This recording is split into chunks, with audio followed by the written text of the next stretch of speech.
ಇನ್ನು ನೋಡಿ ಎಂಥ ಸ್ಥಿತಿ ಅಂತಂದರೆ ಈ ನಮ್ಮ ನಾಯಕರುಗಳಿಗೆ ಹಿಂಡು ದಂಡು ದಿಲ್ಲಿಗೆ ಹೋಗುವಂಥ ರೋಗ ಇದೆಯಲ್ಲ, ಅದು ಬಹಳ ಹಳೆಯದು. AICC ಕಚೇರಿ ಉದ್ಘಾಟನೆಗೆ ಹೋಗಿದ್ರು. ಪಾಸ್ ಇಲ್ಲ ಅಂತ ರಾಜ್ಯದ ಮಂತ್ರಿಗಳಿಗೆ gate pass, no entry. CM ಜೊತೆಗೆ ಹೋಗಿದ್ರು ಹಿಂಡು ದಂಡು. ಬೈರತಿ ಸುರೇಶ್, ಡಾಕ್ಟರ್ MC ಸುಧಾಕರ್, ಶಾಸಕರಾದಂಥ ಪೊನ್ನಣ್ಣ, ಅಶೋಕ್ ಪಟ್ಟಣ್ ಅವ್ರನ್ನ ಒಳಗೂ ಕೂಡ ಬಿಟ್ಟಿಲ್ಲ.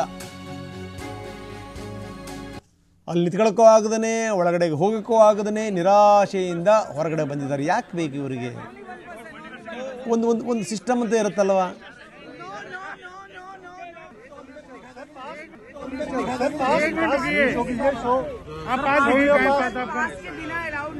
हमारी भी मजबूरी है, बिना पास के एंट्री नहीं किसी की। एक मिनट रुकिए, आप पास के बिना अलाउड नहीं है, हमारी भी मजबूरी है, बिना पास के एंट्री नहीं किसी की। एक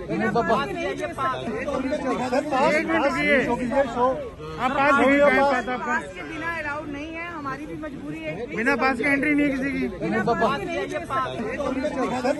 रुकिए, आप पास के बिना अलाउड नहीं है, हमारी भी मजबूरी है, बिना पास के एंट्री नहीं किसी की। ಮುಖ್ಯಮಂತ್ರಿಗಳು ಹೋಗುವಂಥ ಸಂದರ್ಭದಲ್ಲೇ ಒಬ್ಬರು ಲೇಡಿ ತುಂಬ ಸ್ಪಷ್ಟವಾಗಿ ಹೇಳ್ತಾರೆ, ಹಮಾರಾ ಮಜಬೂರಿ ಹೇ, ಪಾಸ್ ನಹಿಯೇ, ಬಿನಾ ಪಾಸ್ ಹಮ್ ನೈ ಛೋಡ್ ಸಕ್ತೆ ಹೇ. ಇದು ನೋಡಿ, ನೀವು ಪಾಸ್ ಇಲ್ಲದೇ ಇರೋದ್ರಿಂದ ನಿಮ್ಮನ್ನು ಒಳಗಡೆ ಬಿಡೋಕ್ಕಾಗ್ತಾಯಿಲ್ಲ ನಮಗೆ.